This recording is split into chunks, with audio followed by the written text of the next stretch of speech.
नमस्कार मित्रों। दस देश में आप लोगों का स्वागत है। यहाँ पर करते हैं हम लोग देश में हो रही राजनीति पर बात, और आज बात करने वाले हैं भाजपा की साख की। जी हाँ, दिल्ली और मिल्कीपुर इन दोनों जगहों पर भाजपा की साख लगी है दांव पर। क्यों लगी है, इसी विषय पर चर्चा करेंगे, क्योंकि अगर भाजपा को विजय इन दो जगह प्राप्त नहीं होती है तो हमेशा राजनीतिक इतिहास में कहा जाएगा कि नरेंद्र मोदी की आंधी पूरे देश में थी, फिर भी दिल्ली इनके हाथ में कभी नहीं आई।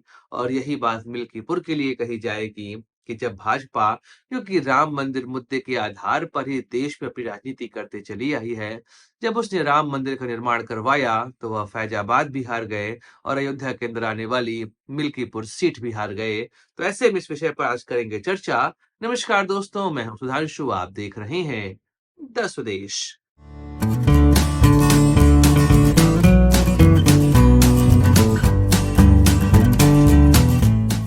दोस्तों, पहले बात करते हैं दिल्ली की, फिर चलेंगे मिल्कीपुर की तरफ।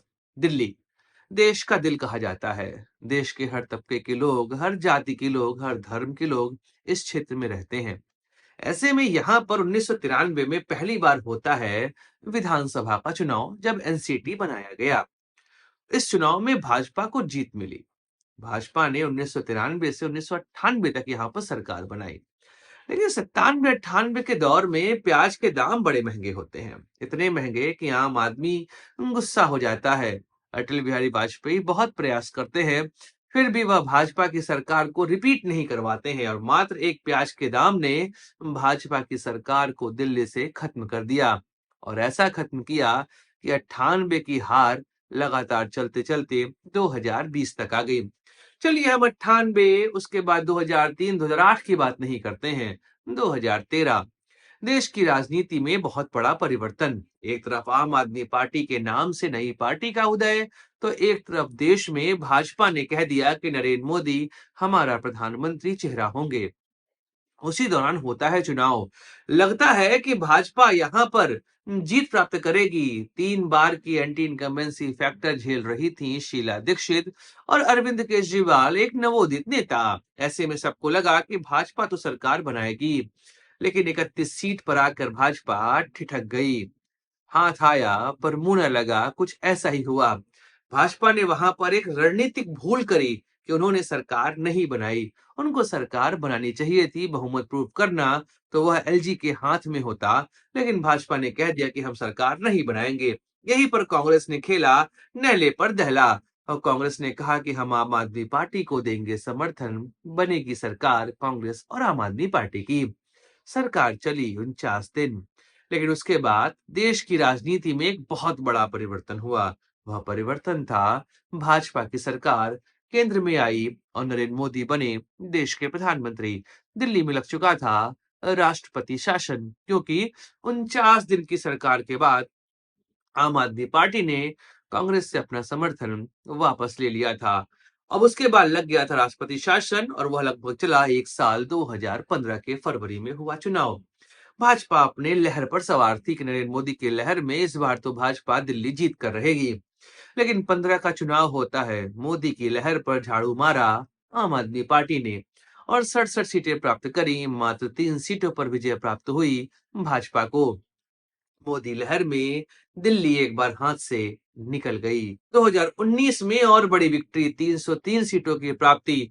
मोदी लहर और मजबूत। 2020 के फरवरी में हुआ दिल्ली में विधानसभा चुनाव, और फिर से मोदी लहर पर झाड़ू मार दिया अरविंद केजरीवाल ने। अब भाजपा देश में 2 बार सत्ता में आई और दिल्ली के दिल को नहीं जीत पाई। यहाँ पर लगातार आम आदमी पार्टी ने उनको पटखनी दी, एक बार 3 तो एक बार 8 सीटों की प्राप्ति हुई भाजपा को।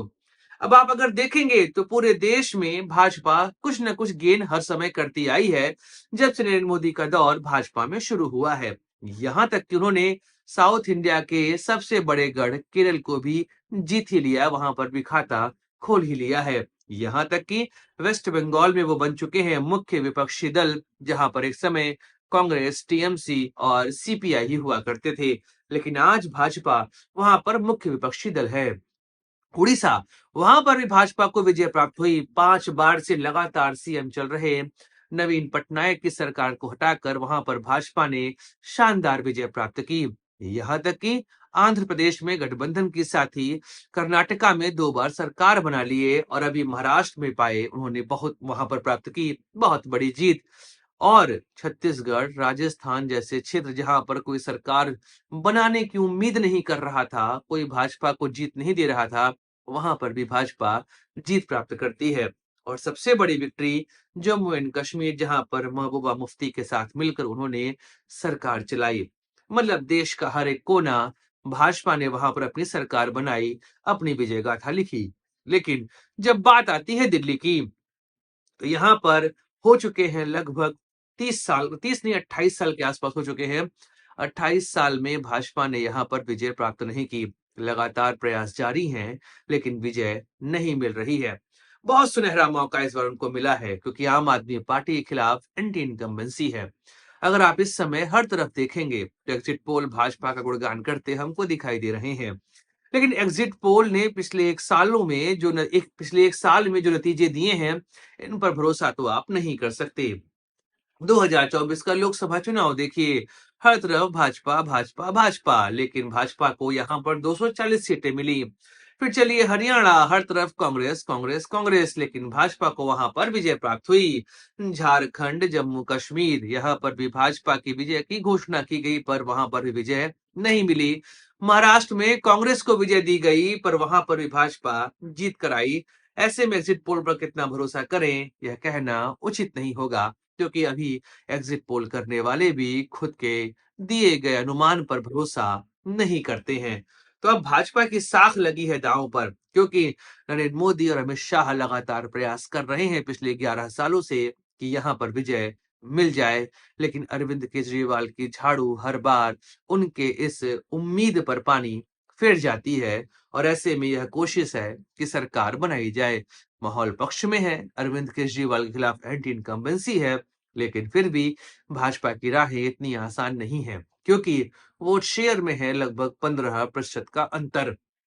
भाजपा जहां पर 39% वोट बैंक के साथ है 2020 के बाद की हम यहाँ पर बात करें, और वहीं पर आम आदमी पार्टी है लगभग 54% वोटों के साथ। यह 15% वोटों का अंतर पाट पाना आसान नहीं होगा। एक पार्टी जो 62 सीटों पर थी पिछले विधानसभा चुनाव में, वह कितनी गिर जाएगी? क्या इतनी कि 10 सीटें आ जाएं? संभव नहीं लगता। और एक पार्टी इतनी बढ़ जाए कि वह 8 से बढ़कर 50 पहुंच जाए, मुश्किल ही है। लेकिन राजनीति है, यहाँ पर कुछ भी होता है। देश की जनता जब भी किसी को हराने पर आ जाती है, तो वह उसका सर्वस्व नाश कर देती है। सबसे बड़ा एग्जाम्पल हमारे पास है आरजेडी, जो कि बिहार में लगभग गायब हो गई। और बात करें अगर हम कांग्रेस की, तो 2014 का चुनाव कौन भूलेगा? कांग्रेस को जनता ने 50 से कम सीटों पर ले आई थी। मतलब इनके पास 10% लोकसभा की संख्या भी नहीं थी कि यह अपने आप को मुख्य विपक्षी दल बना पाते। अगर 2015 में आरजेडी को जेडीयू का साथ न मिलता, तो 2010 याद करिए कि वहां पर आरजेडी खत्म ही हो चुकी थी, कोई उसका नाम लेवा नहीं बचा था। ऐसे में इस समय जनता कधर देगी वोट, यह तो समय ही बताएगा। लेकिन भाजपा के लिए राहें आसान है, पर इतनी भी नहीं कि वह सरकार बना सके। बाकी तो समय बताएगा। अब चलते हैं मिल्कीपुर, क्योंकि यहाँ की जो चुनावी गणित है, इसमें भी भाजपा को अपनी साख बचानी है, क्योंकि 2017 में यह सीट भाजपा के पास थी, पर 22 में यह चली गई समाजवादी पार्टी के पास। अवधेश प्रसाद यहां से जीत कर आए हैं। लेकिन 2024 के जनवरी में राम मंदिर बनकर पूरा हुआ, प्राण प्रतिष्ठा हुई। ऐसे में सबको लगा कि इस बार तो अयोध्या की सीट भाजपा के हाथ में आएगी। फैजाबाद कहते हैं चूंकि लोकसभा सीट में, और फैजाबाद सीट में मिल्कीपुर से आने वाले अवधेश प्रसाद बन जाते हैं फैजाबाद के सांसद। ऐसे में भाजपा के हाथ से फैजाबाद जाना, क्योंकि यह एक तरीके से उनके चेहरे पर कालिख मलने वाली बात थी, क्योंकि भाजपा और भाजपा की राजनीति में राम मंदिर एक महत्वपूर्ण मुद्दा रहा है। वह देश की सत्ता में भी जब आए, तो राम मंदिर के मुद्दे के साथ आए, और जब उन्होंने उस अपने वादे को पूरा किया, तो वह वही सीट हार जाते हैं जहां पर उन्होंने राम मंदिर का निर्माण किया था। ऐसे में मिल्कीपुर उनके लिए साख बचाने की कवायद है, स्वयं योगी आदित्यनाथ के लिए भी और भाजपा के लिए भी। इसीलिए शायद भाजपा ने अपनी पूरी मशीनरी इस चुनाव में उतार दी। अवधेश प्रसाद, उनके बेटे अजीत प्रसाद इस समय यहाँ से कैंडिडेट हैं। लेकिन पासवान वोट चूंकि इस क्षेत्र में सबसे ज्यादा है, चंद्रशेखर आजाद रावण, उन्होंने भी यहाँ पे अपना कैंडिडेट दिया है और तीनों कैंडिडेट भाजपा के, सपा के और चंद्रशेखर रावण की आजाद समाज पार्टी के, तीनों के जो कैंडिडेट हैं वो एक ही समाज से आते हैं। तो इस तरीके से मिल्कीपुर भी इस समय भाजपा की साख की बात बना हुआ है। प्रयागराज महाकुंभ भी इस समय यहाँ पर एक प्रमुख मुद्दा बना हुआ है। ऊपर से अभी जो दलित महिला के साथ यहाँ पर एक वीभत्स कांड हुआ, उसका भी प्रभाव इस चुनाव में आपको पड़ते दिखाई देगा। अब नरेंद्र मोदी 5 तारीख को प्रयागराज में थे जब दिल्ली और मिल्कीपुर में वोट पड़ रहे थे। क्या उनके स्नान का प्रभाव यहाँ पर वोटिंग में पड़ेगा? वैसे अगर इतिहास देखा जाए तो मिला-जुला असर रहा है।